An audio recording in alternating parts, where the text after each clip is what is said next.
Good morning, everyone. Welcome to Pre-Market News and Views by In the Money Stocks. Today is Friday, December 13th, 2013. Thank you all for tuning in. Let's jump right into the charts. We're going to start off with the S&P 500 E-mini futures. You're going to see that the futures are trading higher by about 5 3/4 points. They were higher around 6 o'clock in the morning, all the way up to the 1783 level. However, they have faded a bit. We do have some news coming out right now at 8:30 in the morning. It is the November Producer Price Index. Again, we'll watch how this market reacts to the news. You're seeing a little bit more down-ticking, at least at the moment. I'm not sure we're going to see all that much down-ticking, but a little bit of it is going on. So, again, the markets have been very, very volatile the last couple of days. We have seen some pretty good sell-side action in the market, especially in certain sectors. And I believe we'll probably see a little bit more today. But overall, it is a Friday. On Fridays, we normally look for a flat to slightly positive trading day. Rarely do we look for a decline on a Friday before the weekend. So just keep that on watch. Friday effect is usually in play, and that's a time where the institutions will support the markets before the weekend. So again, we rarely have a big down Friday. So I would expect a flat to slightly positive market today. Let's look at a few other things that are going on out here. We're looking at Europe. European markets are slightly higher across the board. German DAX is up 0.2%. The FTSE 100, which is England, remember England can print their own money. They're up about 0.2%. So Europe is holding up fine. Asia was mixed bag of tricks last night. The Shanghai composite was down a little bit, down about 0.3%. The Bombay Sensex in India was down about 1%. And the Nikkei 225, which is Japan, that was higher by 0.4%. So again, a little mixed bag of tricks there as well. And I don't know if we really should make all that much out of it. But even with the Producer Price Index coming out, it looks like the markets still are sitting right around the 1780 level. And we'll see where they settle in a little while. But nonetheless, we still have an hour before the opening bell rings at the New York Stock Exchange. And nonetheless, markets are up a little bit before the opening bell. Will they hold? I have to think they probably hold today simply because it is a Friday. Let's take a look at some stocks out here. First, we're going to start off with Anadarko. Looks like the stock is getting really hammered today.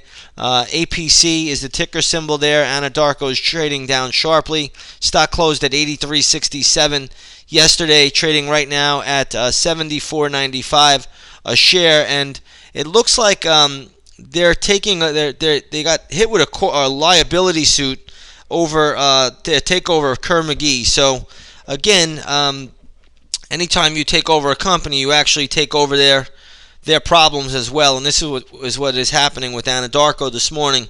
I do have some good levels here for some bounce plays, so I'll post them up in the chat room around probably around 9 o'clock in the morning. But we will be looking to buy Anadarko today at some certain levels if it gets down there. So again, pretty decent decline in Anadarko today. The stock is trading down about 10%. But we will be looking to scoop it up if the right levels are hit. And I think we have some pretty decent levels this morning. Looking at Simon Property Group, it looks like they're going to spin off some companies into some mortgage REITs. The stock is catching a good bid. It closed at 148.37. The stock's catching a bid. It's up to 152.50 at the moment. This is a pretty decent little move. I don't have any great levels here for Simon, but if it can get through 154, it obviously can go a lot higher. But right now, that's still a tall order. There's a lot of resistance around the 154 level for Simon Property Group today. So keep this one on the radar, but it's going to be tough for the stock to get through 154 in my opinion, at least in the near term. Let's take a look at Adobe Systems. Adobe is a stock that was trading lower yesterday, closed at $54 a share, trading at $57.30 now. I think the company missed on earnings and everything else, but it doesn't matter. It's up a little bit. I don't see much upside from here, though, unfortunately, and we'll just see where it trades out. But 57 should be a wall. Around 58 should be a wall of resistance. If it can get through there, the stock has upside maybe to $60, but I really don't see the stock getting through 58 at the moment. Looking at Restoration Hardware, I don't really know the news here. I believe it's earnings. Stock yesterday closed at 65. It's now trading at 60.25. Did trade as low as just about $56 yesterday. So Keep this one on watch. I will have some gap levels for this equity if it does come down a little bit. But we do have some gap levels for this stock on Restoration Hardware. And again, those will be posted up in the chat room at 9 o'clock. Let's take a look at United Technologies. What you're going to see here is this one. Oops, just give me 1 second. My chart's a little bit delayed here.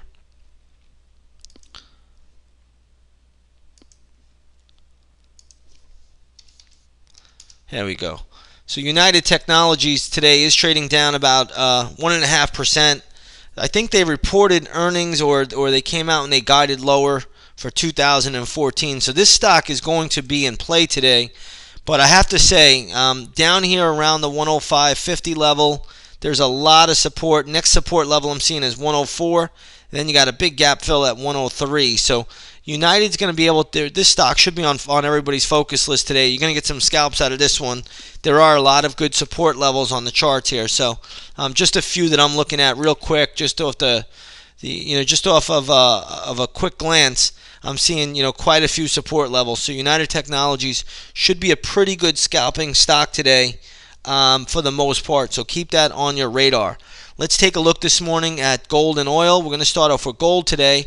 Gold is getting a rebound. Yesterday, gold was hit very, very sharply, closing down somewhere around 30 points. Today, gold is up about $8 to $1232.70 an ounce. Let's take a look at the all-important GLD, which is a good proxy for gold. You'll see that's trading right around the 119 level. So gold is holding steady today. Not too shabby of a move considering the U.S. dollar index is a little bit higher.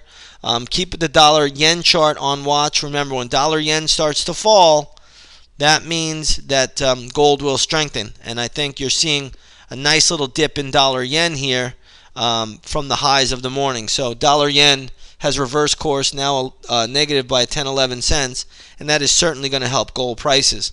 Let's take a look at oil this morning.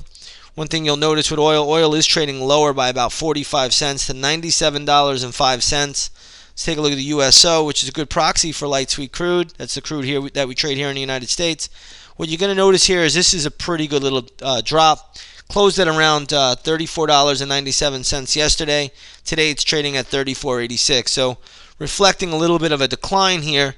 I would not be surprised to just see oil trade sideways. Maybe it trades slightly lower, but I don't know if it's going to trade a lot lower at the moment. But I could see a little bit of a pullback today, but not all that much, to be honest. So, again, I don't know if there's much we could do with the oil market. There's always moves in the oil market for scalping.